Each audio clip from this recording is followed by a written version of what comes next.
So good morning, guys, and welcome to the Thursday, June 15th edition of the Thursday Morning Zoom. And guys, today it is the final Thursday in the second quarter. This time next week, we will be in the second half of the year known as the third quarter. And guys, the third quarter is when the big guns get rolled out. We have Legends Week in that quarter, two other Train Mores, and we are running and gunning for the biggest trip of our year, the Legacy, which this year is going to be down in sweet Puerto Vallarta. And man, it is going to be an amazing trip. And so we are looking forward to having recording. There we go. Recordings in progress. So we'll talk more about that. There's going to be a special conference call on Monday with all of Legacy promoting this call. But guys, if you were ever going to clear the decks, make sure that you are pushing harder than you're going to want to long term. But have a sprint. The third quarter is the one to do it, without a doubt. Without a doubt. So guys, we're going to talk today a little bit about goal setting. Okay, and I'm going to walk you guys through a few different pieces, because I want to talk to you more about the why. Because if your why is strong enough and you understand the why, the what will take care of itself. If you don't understand the why behind it, there's a pretty good chance you may continue to go through life maybe not really understanding how to set goals that are specific, that are measurable, that are attainable, okay, that are realistic, and that are time-bound, or SMART goals. Those are the 5 components of any really good goal, that it does need to be SMART. So if you're writing that down, specific, okay, it needs to be measurable. It needs to be attainable. It needs to be something that you can sharpen your saw, you can get better, you can do that. It needs to be realistic, okay? If your best week so far is 2,500, then maybe putting down that you're going to eagle every week of the third quarter could be a little bit of a stretch. And figure out if you're the type of person that sets stars goals and shoots for the stars, and you're okay if you fall a little short, you still hit the moon. Or are you more of a moon goal setter, where you set them that are attainable and believable and like to hit your goals and then run up the score? Which way gives you more emotional energy? That's an important thing to know. So I want to share with you guys first off, would everybody agree that Harvard's a pretty good school? They've done some pretty serious studies. They know some stuff. Well, I'm going to share with you guys the Harvard Business School story on goals. And from the book "What They Don't Teach You" in Harvard Business School by Mark McCormick, the study tells of a study conducted on students in the 1979 Harvard MBA program. Okay. In that year, the students were asked, have you set clear written goals for your future and have plans to accomplish them? Okay. Only 3% of the graduates had written goals. 13 of them had goals, but they were not in writing. And a whopping 84% had no specific goals at all. They were wandering generalities as opposed to being meaningful specifics. 10 years later, the members of the class were interviewed again, and the findings, while somewhat predictable, were nonetheless astonishing. The 13% of the class who had goals were earning on average twice as much as the 84% who had no goals at all. And what about the 3% that had clear written goals? They were earning on average 10 times more than the other 97% put together. Rare air. In spite of such proof of success, most people don't have clear, measurable, time-bound goals that they work towards. In his bestseller Goals, which I highly recommend, guys, great book, Brian Tracy teaches you how to identify in the clearest terms the things you want out of life, and then how to make the plan to help you achieve those things. Tracy says that there's 4 reasons why people don't set goals. And I would encourage you guys, think as I go through these things, ask yourself, hey, is that something that's kept me from setting goals in the past? Is that maybe a little piece of head junk that I can work on and get over? But the first reason is they don't realize about the importance of goals. If the people that you spent the most time with, family, friends, colleagues, are not clear and committed to goals, then there's a good chance that you won't be either. We're like the 5 people that we hang out with the most. Very much so. The second reason is they don't know how to set goals. Some people want to set goals, but their goals are too general. These are, in reality, fantasies common to everyone. Goals, on the other hand, are clear, written, specific, and measurable. So a fantasy would be, hey, I want to lose weight. That's a goal. No, well, we need to figure out, A, how much weight. That'd be specific and measurable. And then when you're going to do it by. If it's just sometime, then tomorrow never comes. The third one, they fear failure.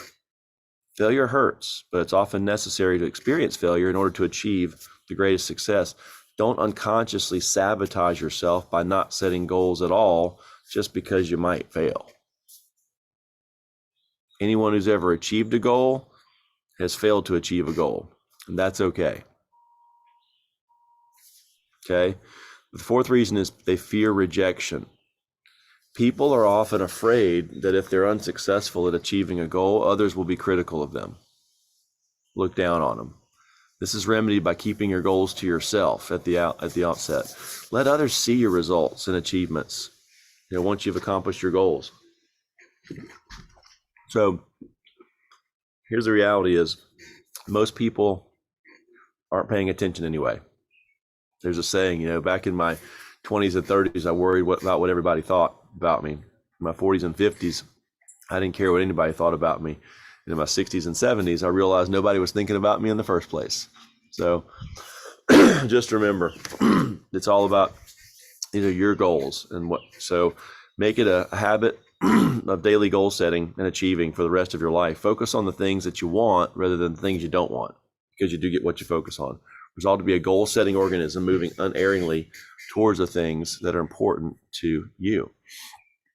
So that was one thing I wanted to share with you guys. The second article is a little shorter, but it gives a little bit of different spin on that. And then we're going to get into the nitty-gritty, okay? So this little piece I wanted to share was an article from about almost 10 years ago. Many people suffer from being rational dreamers. They want to achieve a big dream, but hold themselves back by being risk averse. They don't want to disrupt the status quo and playing things safe. Okay, to coax themselves out of their comfort zones, people learn to set goals. I consider the process of goal setting to be like arranging checkpoints along the way to a desired end. Setting and meeting small goals can serve as a thermometer check on progress, measuring advancement and indicating an overall plan's viability. Approach goal setting like creating a customized roadmap to chart your success. Think about when you're taking a really long road trip with your family or friends. Most often you start off knowing the destination, but since road trips can be fairly long, making pit stops along the way when necessary. And they are necessary, quite frankly. So before venturing out, you might decide to stop a quarter of the way along for food, and then at the halfway point for gas, and at the 2/3 mark stretch, and then perhaps 100 miles beyond that for more gas. So you're meeting smaller, more immediate goals to help you build your efforts to reach the final destination. So creating a personal roadmap to arrive at your desired destination by setting the following types of goals. And the 3 types we'll talk about here real quick are immediate, intermediate, and stretch. Okay? Immediate, intermediate, and stretch. So first, let's talk about immediate. So I like to set immediate goals that are small and assign a deadline that's very soon. I suggest setting up these goals as activities that can be accomplished in a week. Sound familiar, guys? Like 30 demos? Those things can be accomplished in a week. Ask yourself, what do I need to get done this week that will continue to and move me along my desired trajectory? What small thing can I do this week that'll move me an inch closer to my goal? Again, sounding familiar with that, getting 1% better each day. For writers, an immediate goal might be to write 6 pages of script or participate in a weekly writing class. It could also be to start reading a book about a field you'd like to enter or that you'd like to get better at. Be realistic. Accomplishing immediate goals should be like taking small baby steps. They contribute to your overall development and growth and set you up to complete intermediate goals. And guys, intermediate goals are broader than the immediate goals and have monthly or even yearly time frames for their accomplishment, maybe even quarterly. Perhaps an intermediate goal might be to apply to an apprenticeship or training program. If a desired outcome requires your relocation, more schooling, or quitting a job, setting a timeline, or taking one of those intermediate steps. So meeting intermediate goals can help propel you towards along your desired trajectory. Achieving them might push you outside of your comfort zone more than completing immediate goals, and that's great. It's through discomfort that people grow and become what they want to be. And then finally, guys, stretch goals. So you start the whole process by developing a stretch goal, a long-term objective that will take years to accomplish, maybe a career. Determine your stretch goal first, because this choice will influence the selection of intermediate and immediate goals. A stretch goal should be big. Some stretch goals are more specific than others. One person's specific goal might be to become the CEO of Google. Another individual's vague stretch goal would be to produce a national television show. An extremely vague goal would be to work in the fashion industry. It's okay, though, to leave room for interpretation. Be as specific as possible and allow yourself to adjust a goal. Once you establish a stretch goal, you can sketch out checkpoints along the way. So, just a little bit different. Let me pause right there just for a minute. What's something that one of you guys has heard so far about goals that you didn't know already? Let's have a couple people share.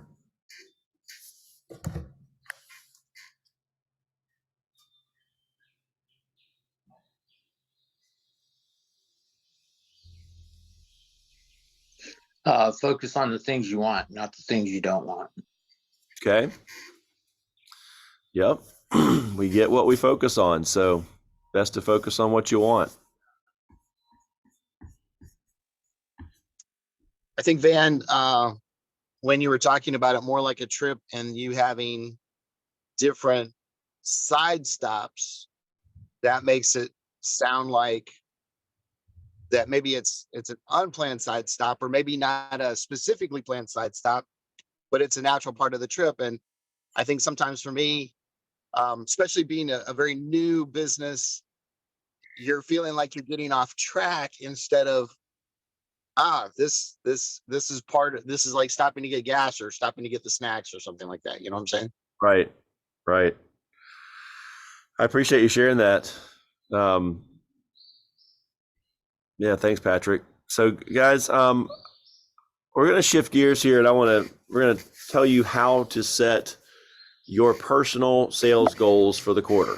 Okay. It's a pretty simple eight-step process. The first thing you want to do is determine your total goal. Now, in order to determining your total goal, you should probably want to know how much income do you want to earn. Okay. So if you want to earn, let's just say you want to earn $40,000. That'd be $3,000 a week, almost, a little bit more than that, $40,000. To figure that out, guys, you would, or let's just say $20,000. Let's make it real simple. So $20,000, you then would divide that by your commission percentage, 30, 35, 40%, whatever that might be, and then divide that by 0.7 or whatever your advance percentage is. If you're brand new, it's probably set 0.7, 70%. If you are have been here a little longer, you may have moved yours down to 60%, or you may be as earned.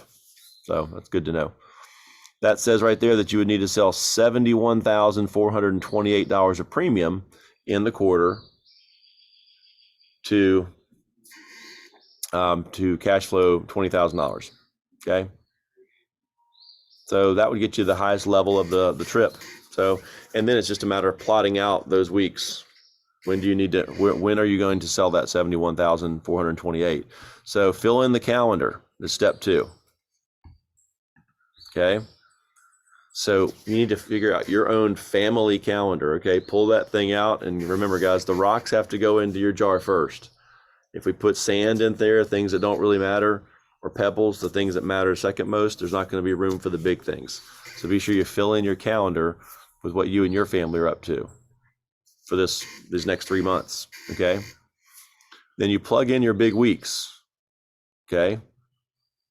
Might be smart if you stack the decks for train more weeks, since those are when the biggest bonuses are rolled out, but you can have a big week any week. Plug in your slower weeks. Okay. If you're going to be on a family vacation and not working at all, it doesn't make sense that you plan to sell 5,000 in premium this week, unless you've got some kind of enrollment while you're on vacation. But you don't want to have 5,000 the week before the vacation, 5,000 the week after, and 5,000 the week of. That doesn't look like much thought was put into it. Put it that way. If you're not going to be in the field, if you're going to be taking a 3-day weekend or a 4-day weekend, it's okay to goal set a little smaller in that week, because if you normally work 5 days and you're taking one off, that's 20% less time. So it's okay to have a goal that's 20% smaller, unless, again, you have something in the hopper for that week. So plug in your big weeks, plug in your slow weeks, and then plug in the rest of your weeks. What do your normal weeks need to be? Okay. You're going to see some variance in what your business needs from you in those different weeks. Next, you need to determine the controllable factors. And guys, the controllable factors can be found right there on the Legacy Stats site. Okay. For those of you that have never logged into it before, you just log in using your personal login information. Okay. You hit enter. And then on this page here, you simply would go to canvassing. I'm trying to get this sign thing out of the way. Okay, there we go. So then you just go to reports. The 1, 2, 3, 4, 5, 6, 7th option down is canvassing chart. Okay, just click on that and then run report. When you run report, it gives you all of your numbers for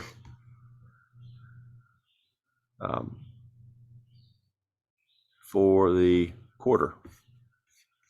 And each quarter, and if you continue to scroll all the way down, it'll give you your totals for 2023. It'll have your January, it'll have a line for each month. So January, February, March, Q1 totals, April through June, Q2 totals. This next quarter coming up is July through September within Q3 totals. Have all your info right there. So, guys, this is what we're looking for when you pull up your canvassing chart, right? You need to know, one is you need to know your contract size. What is your first year commission? What is your renewal commission? Are you brand new and on a 30-1? However, that should change to 35-1 pretty quickly when you either earn the quick start bonus or at 25,000. Are you on a 35-1? You're on a 40-2, 45-2, 50-3. So know that first. That'll be part. You will plug in average transaction size. You'll need that. So average transactions about 2/3 of the way over. Boom. This agent right here, it's 1,052. Okay. Closing percentage. You need to know that as well. This agent is 19.2. It's right at 1 out of every 5. Okay. And then the last piece of data that you need would be your hour to demo ratio, which can be found by going to the far left where you see your hours. Go down and find your total. YTD, year means year to date. Total hours. And then go 4 columns to the right for demos. And that'll give you at the very bottom your total demos for the year. Take the hours, divide it by the demos, and you get yourself a hour to demo ratio. This person, 232 hours, 125 demos. It's equals divided by 125 equals 1.8. So it takes this agent 1.8 hours of work to get in a demonstration. That'll be very important to know here in just a couple minutes when you are plugging in your metrics. So guys, let me pause right there for a second. Any questions on that? It's okay if you have questions. So now that you've got the data, guys, everyone has received this email multiple times. It is, and I can send it again right now just to completely confirm that everybody's got it another time. So let me just, Davenport agencies, let's just, all right, and send. So now it's at everybody's top too. So really simple. When you see this, there are about 5 steps to follow, and they're listed right here. So please follow these important steps to create your personal VPF form. And guys, please don't confuse this with the weekly VPF that you do every Sunday and send in before Monday, okay? Different form here. This is the one you're creating your goals for the whole quarter. So click the VPF template link below, then go to the menu bar at the top and click on File. So I'm going to click this template so you guys can see what happens. And here we are. Then you want to go over here and you want to click File, top left corner. Actually, you know what? I think it's not top, not Firefox file, but File within the, okay. Next step is to then choose Make a Copy. So we're going to start with File, Make a Copy, then name the file. Please put your name in here. So instead of agencies, you would just change that to your first name.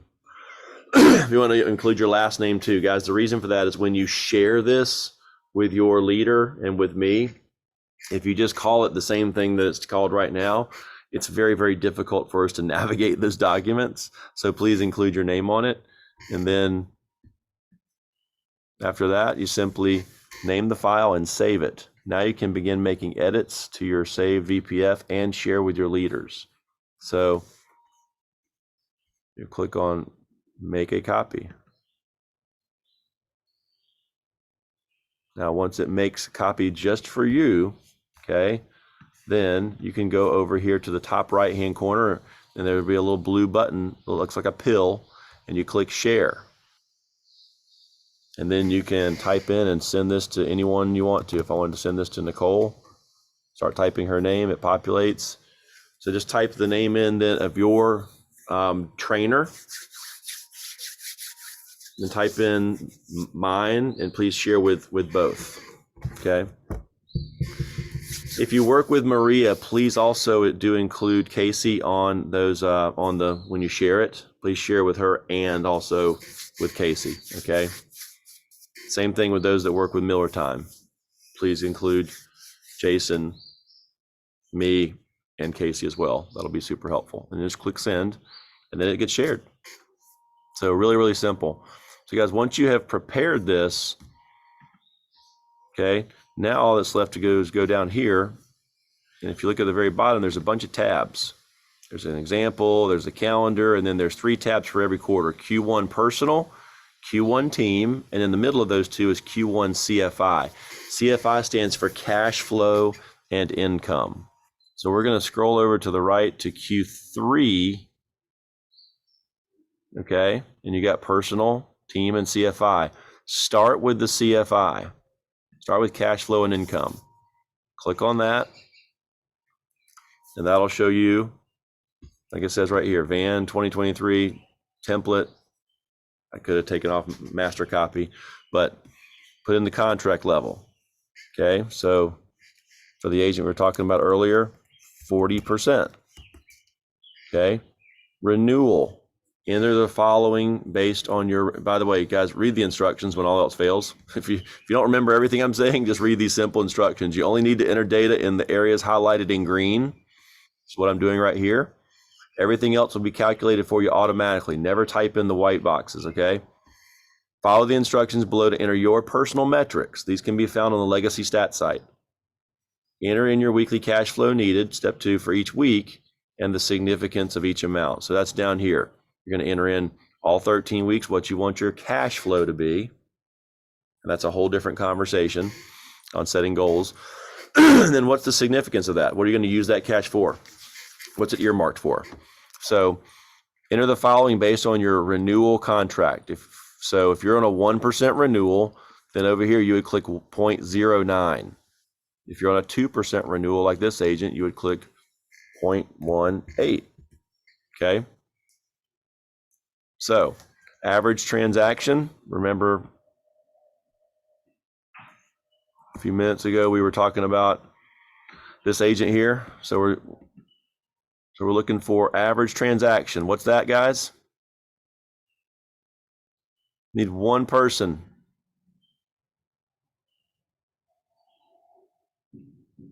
Am I still on, guys? Somebody? The gap. Okay. Yep. Can you guys hear me okay, or am I disjointed? No, you're good, man. We're good, guys. What's the average transaction? We just went over this like 4 minutes ago. On your page right now, look up at the stars for the words average transaction, then look at the bottom with it circled. 874 for me, Van. Okay, so Patrick's is 874. What is it here on the page? I'm just trying to get somebody to read what's on the screen. 1052.90. 1052.90. Yep. So that's right there at the bottom. So that's where we would plug in.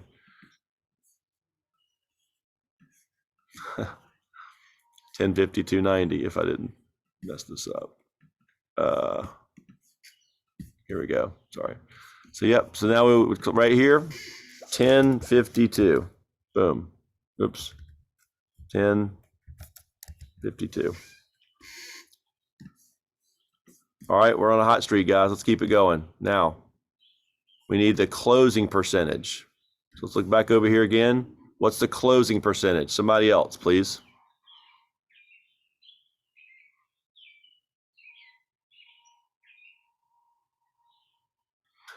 All right, I'm just going to start calling some names here. Do you want me to say it? I'm looking at it. Yes, please. I'd like, just. It looks like 19.2. Sorry. 19.2. That's exactly right. It's 19.2. Thank you for. So does everybody see that, guys? Demo closing percentage, 19.2. That gets put in over here. All right. So right here, 19.2. It's probably going to round down to 19. Yep. And then hour to demo. Okay. That's how many hours it takes to get a demonstration. And anybody remember what that is? Total hours divided by total demos. 1.9. 1 point. Yep. I've got 1.8 on here, but it might be 1.9. I could be. So 1.9.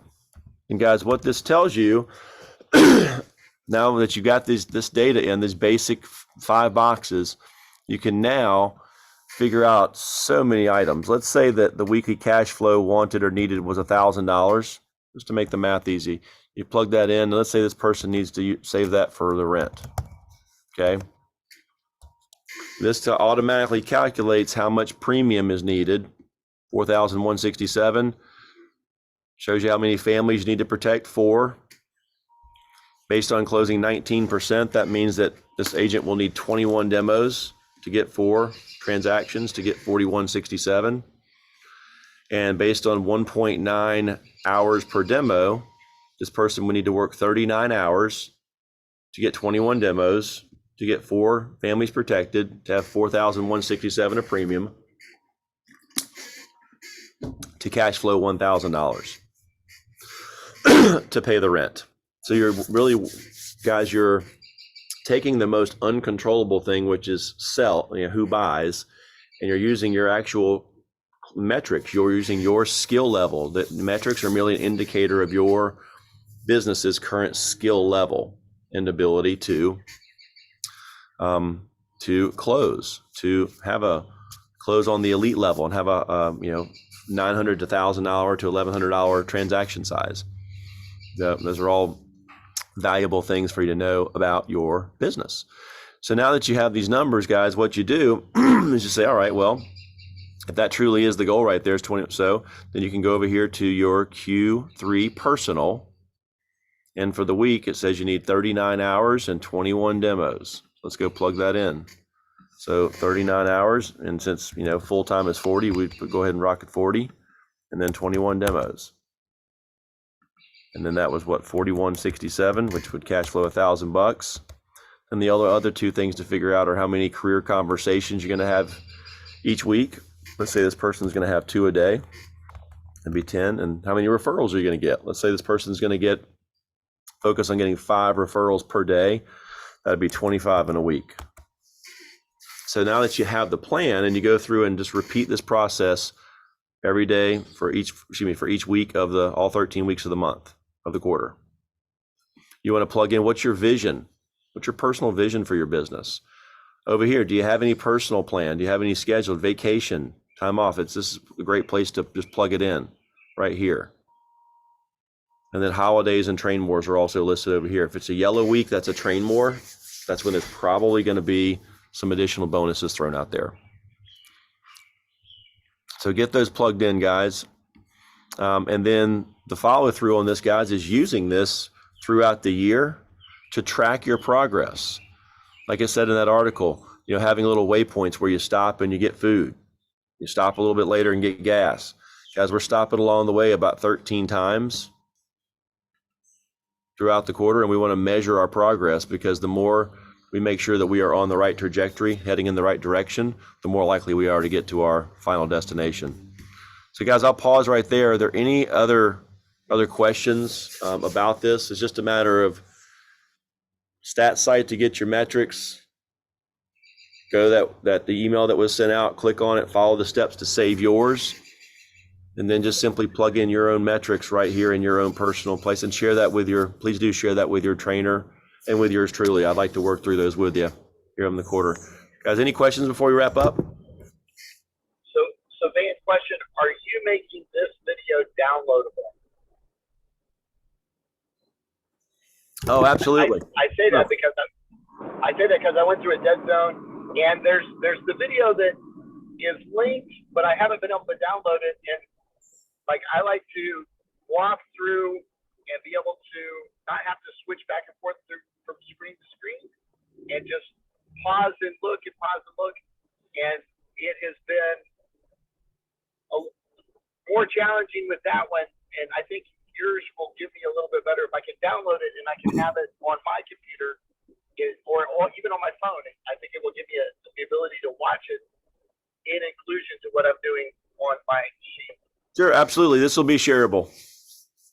This will be shared. I'll have Nicole send this out. Yeah. So guys, thanks for hopping on here. Again, don't hesitate to call me. Guys, if you have any questions on this, 919-395-8900, 919-395-8900, or email me, van@protectonefamily.com. Have an awesome day, guys. Thanks, Van. Bye.